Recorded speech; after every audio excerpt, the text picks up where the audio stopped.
Welcome to the White Mountain Educational Association's Sunday broadcast. Today I'm going to be talking about the journey of the spark. Throughout the ages, humanity has asked the same profound questions. Who are we? Why are we here? What is the purpose of our struggle, our suffering, our striving? The teaching reminds us that we are far more than physical beings moving through a temporary world. Behind the body, behind the emotions, behind even the mind itself, there exists a living spiritual reality, a divine spark, journeying through the matter toward conscious union with itself. This wisdom is both inspiring and demanding. It asks us to look beyond appearances and to recognize that our life is not biological or psychological, but deeply spiritual and cosmic in purpose.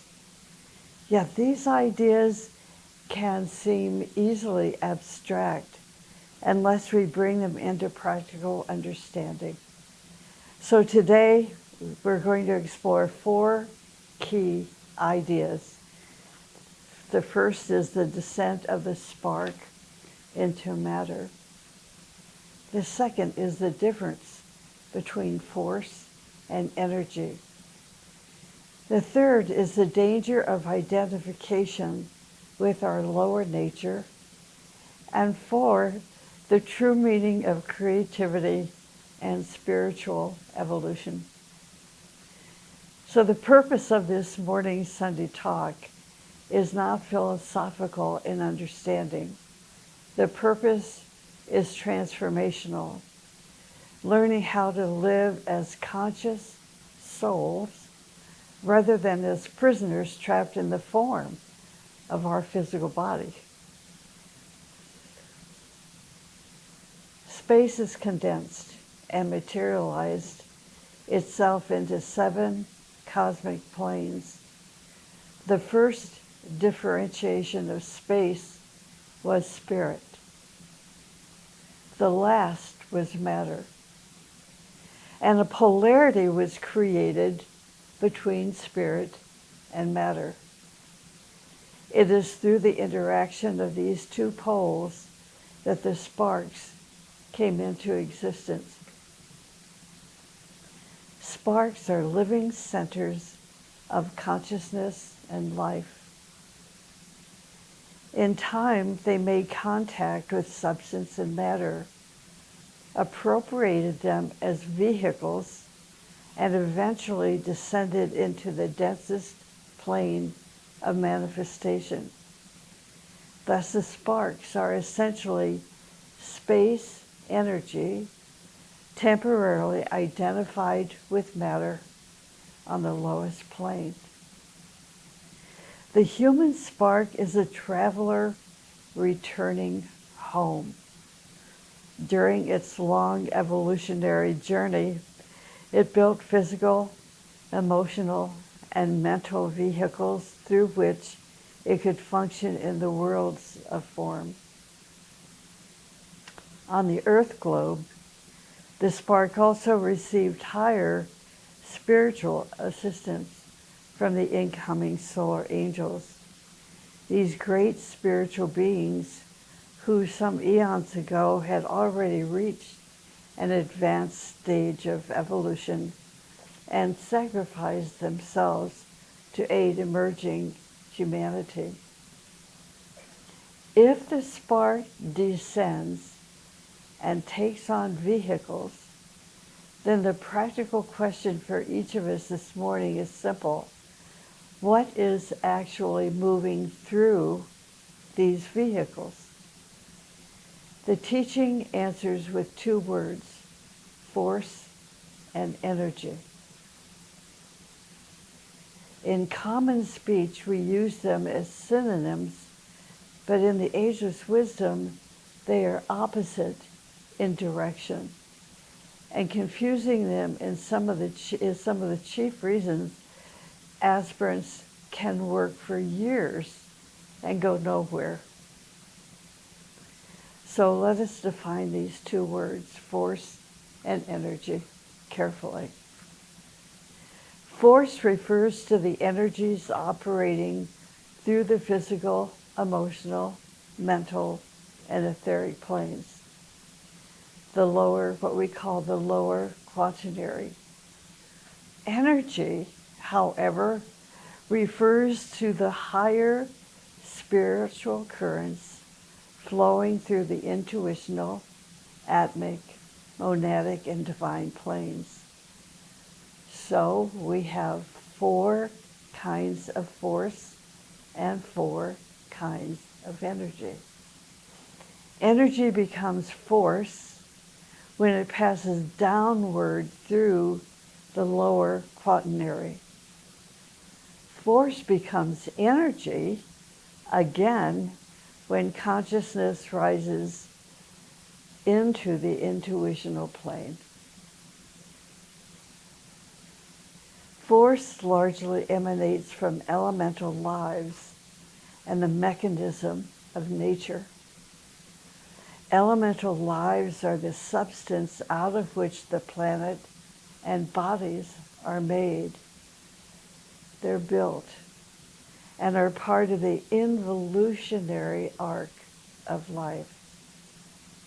Energy emanates from conscious spiritual beings, solar angels, masters, higher lives, and even solar systems and galaxies. Now, force by itself has no inherent direction. And this is important to keep in mind as you are identifying the difference between force and energy, is that force has no inherent direction.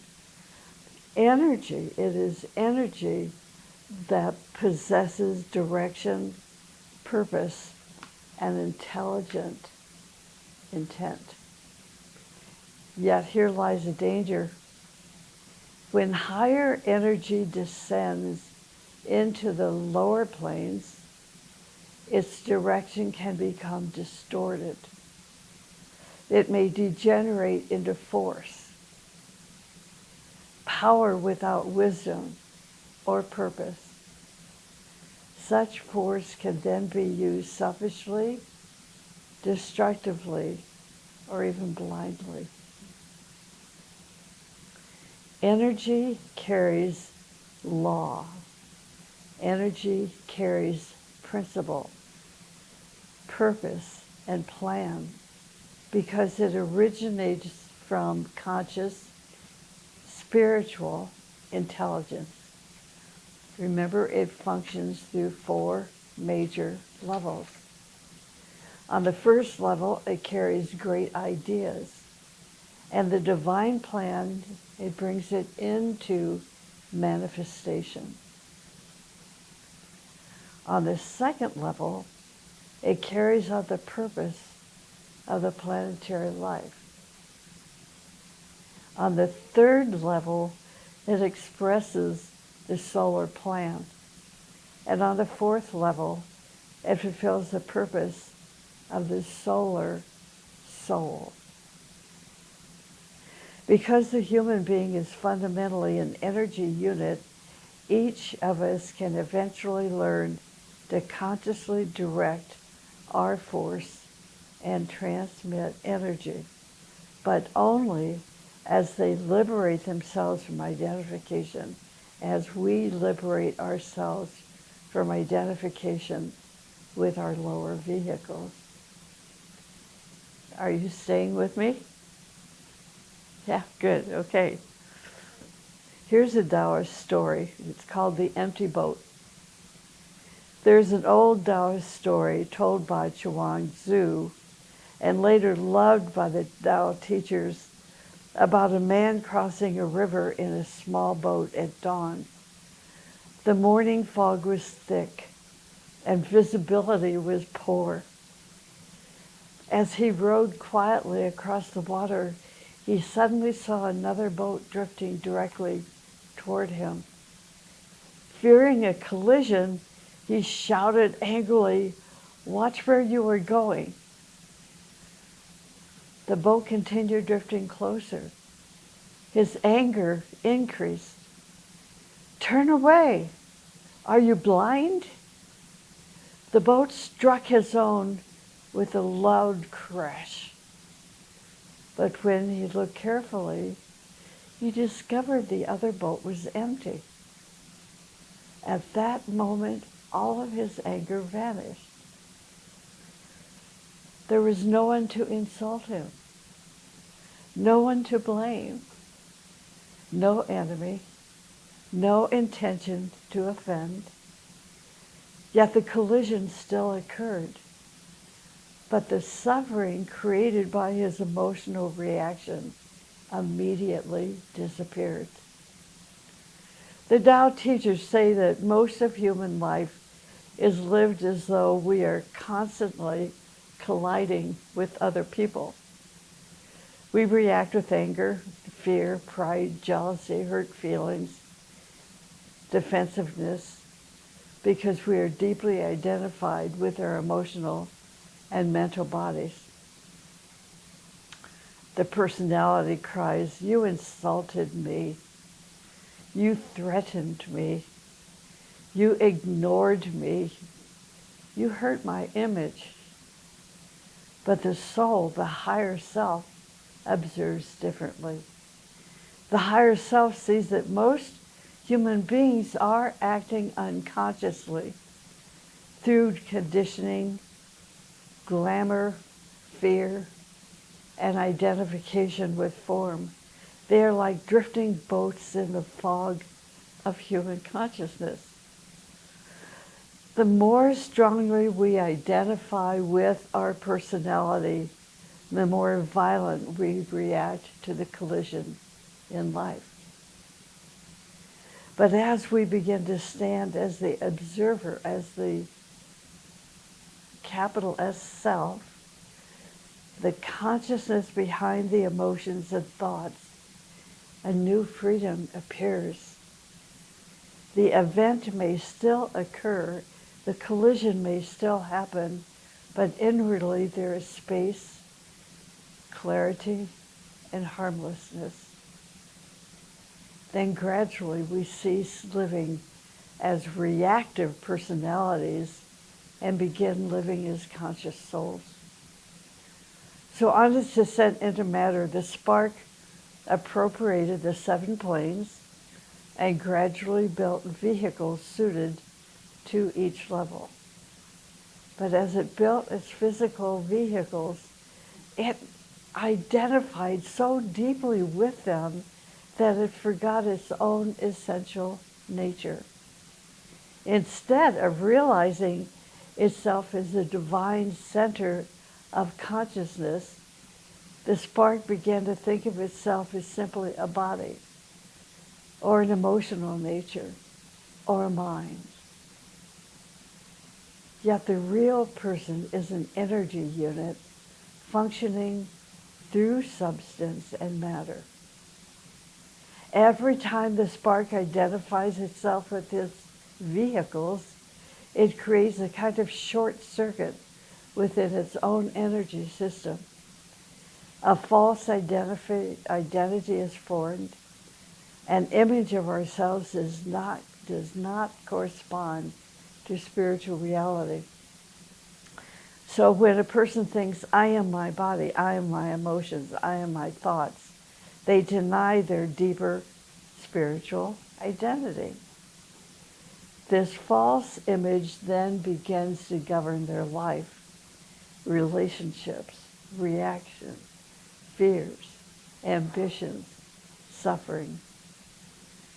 But when a person begins to think, "I am a flame, I am a unit of consciousness, I am a wave within the ocean of life, I am a being of light and energy," then the physical, emotional, and mental bodies gradually assume their rightful place as instruments rather than spiritual entities. The person gains increasing freedom, clarity, and wisdom. We say so casually, I am angry, I am afraid, I am jealous, I am my opinions, I am my possessions. But these are only temporary conditions. They are not their true self. A person identified with the emotional body says, I can't help my anger. I can't help my jealousy. But this helplessness exists precisely because the person is functioning as the emotional nature rather than governing it. A person identified with their vehicles resembles a king who has become intoxicated and has surrendered authority to 3 servants. Humanity does this constantly.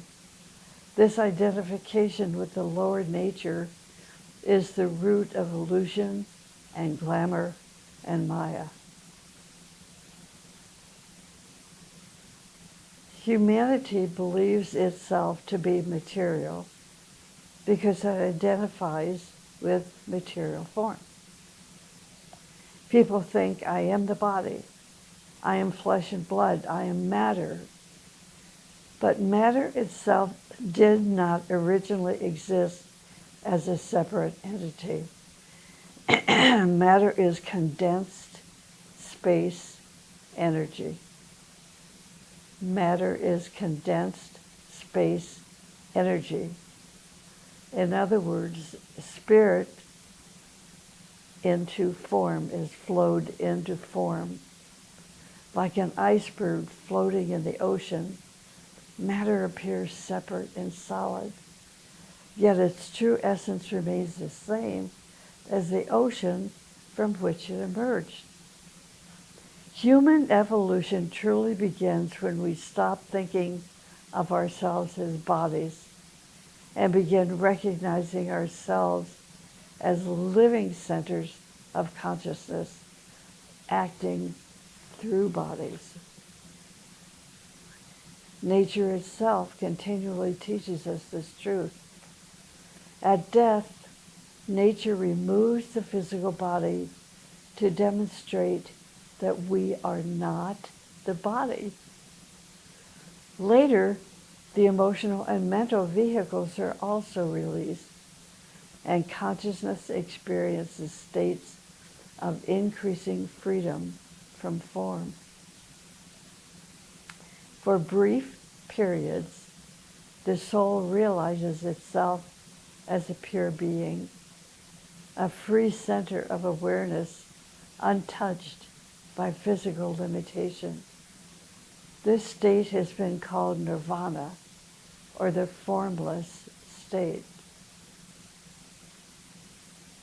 Here's a story from the Sufi tradition, where longing for the source is the very breath of spiritual life.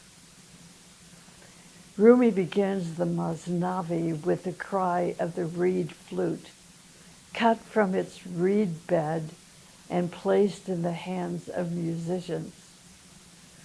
The reed weeps. Those who hear it weep too, though they cannot say why. The reed does not weep because it is suffering in the ordinary sense. It weeps because it remembers its origin.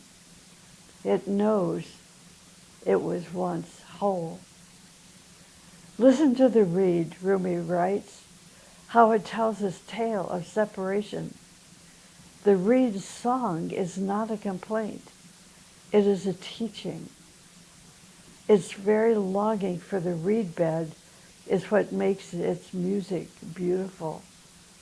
And it is precisely because it was cut away that it can sing at all. This is the condition of the human spark. It descended into matter. It was, in a sense, cut from its source. And yet that very descent, that very separation, is what makes the journey of evolution possible. It is not something wrong with us. It is the reed remembering the reed bed. Think of a diver going down into deep water. To descend at all, he must put on gear, a suit, a helmet, a weighted boot or boots, an airline back to the surface. The deeper he goes, the heavier and more elaborate the equipment becomes. None of it is him. All of it, though, is necessary. He could not survive down there for a moment without it. But here's a strange thing. A person who stays down long enough begins to forget that they are wearing anything at all. The helmet becomes their face. The gloves become their hands. They no longer feel the weight of the boots. They simply believe they are heavy. So that's our situation. The body, the emotions, the mind are the diving gear of the spark. They were built for the descent. And we have been down here for a very long time. The soul does not weep in despair at its situation. It weeps in recognition. And that recognition, when it is deep enough, becomes the engine, the psychic energy for the return journey. Humanity occupies a unique position in evolution. The human kingdom stands between the lower kingdoms and the higher spiritual kingdoms. Humanity, therefore, serves as a bridge. And our responsibility is not only self-perfection, but the liberation and uplifting of life itself. If humanity is a bridge, then the great question is what crosses over it, and whether it crosses cleanly. Disidentification is not an end in itself.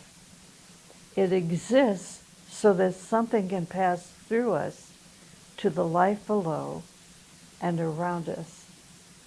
This capacity to transmit is what the ageless wisdom calls creativity. True creativity, the creativity of spiritual fire, of psychic energy, is far more than artistic talent.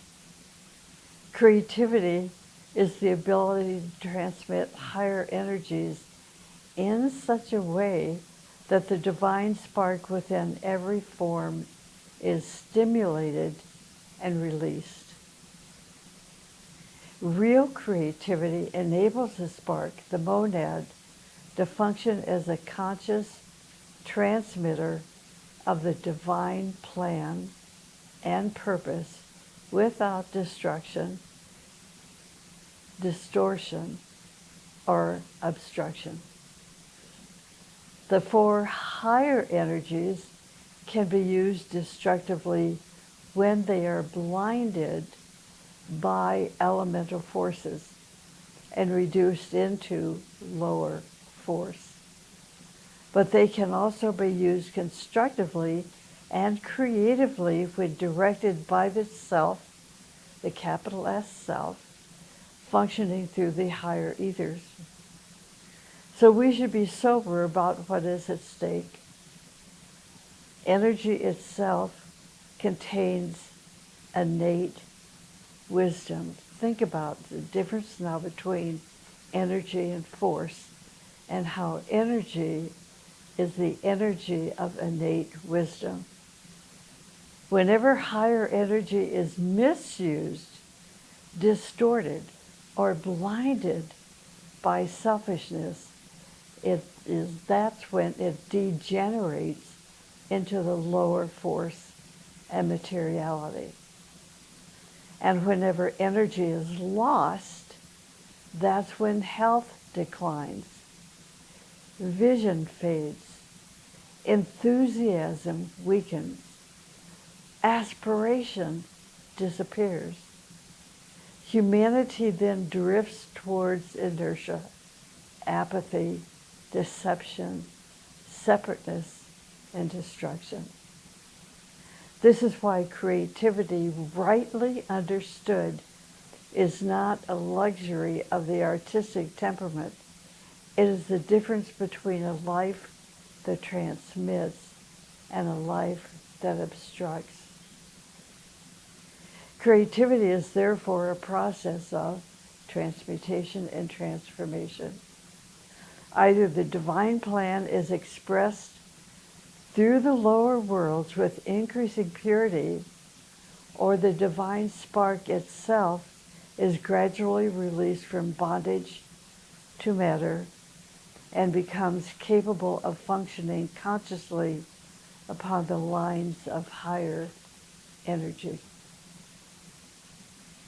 The higher mental plane serves as a transforming bridge between the intuitional plane and the lower bodies. That's the higher mental plane. It links the 4 higher energies with the 4 lower forces, acting as a mechanism between spirit and matter. The first step toward true creativity is detachment from whatever we are not. Detachment from whatever we are not. Many people are identified with their possessions, their money, their knowledge, their social image, their opinions, their emotional reactions. When such identifications are threatened, the person feels inwardly shattered, broken, because they have confused themselves, with the object. This can be seen dramatically throughout human life. Some people fall into despair or even self-destruction when they lose their wealth, reputation, relationship, or cherished beliefs, because their identity was rooted in those things. So the next step in creativity is to consciously recognize ourselves as an energy unit, to recognize ourselves as an energy unit. This, in other words, a spark functioning through form. Our bodies are vehicles. Our emotions are instruments. Our thoughts are tools. They are necessary, they're valuable, and they're sacred in their proper place, but they are not our essential identity. When we realize that we are consciousness itself, in other words, the living spark, we gradually gain the ability to govern our bodies instead of being governed by them. Then it becomes possible to discipline the emotions, clarify our mind, restore our health, refine our nervous system, and purify our vehicles. Whenever we become identified with an object or a lower condition, we lose self-mastery.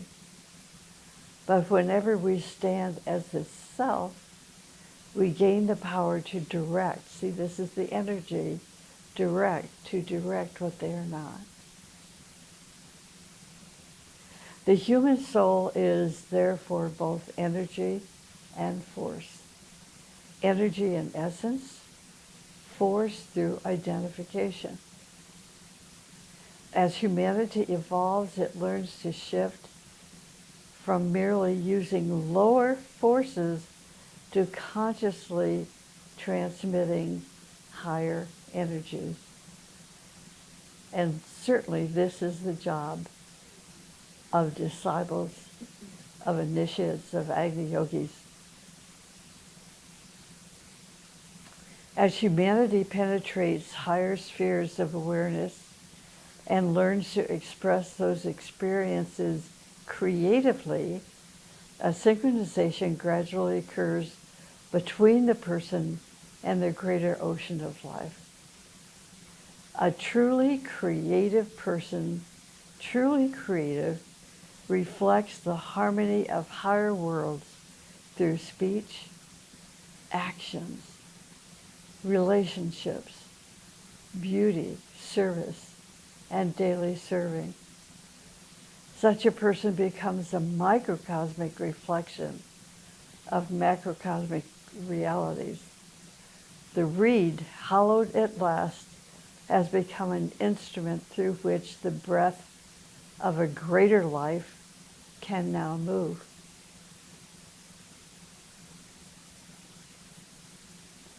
The spiritual path is ultimately a journey of striving, not the striving of ambition, which seeks to acquire, but the patient daily effort to become. In fact, we are already that in essence. We are not simply bodies struggling through a temporary existence. We are sparks of divine life learning through long experience how to consciously express wisdom, love, purpose, and creative power within the worlds of form. The great task before humanity is not to escape from life, but right participation in it. We are called to transform force into energy, instinct into wisdom, personality into soul expression, and separateness into conscious cooperation with the greater life.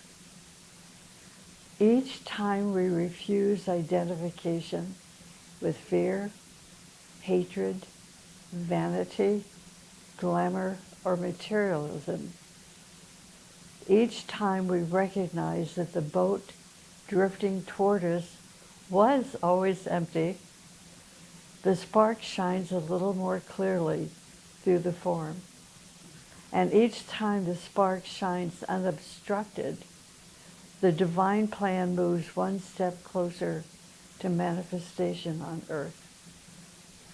And when it returns, as it will, that nameless longing for something we cannot quite name, do not turn away from it. It is not weakness, and it is not sorrow. It is the reed remembering the reed bed. It is the oldest and truest thing in us calling us home. So may we therefore remember what we truly are. Not the outer form, not the passing emotion, not the restless mind, but living flames within the one life. Thank you.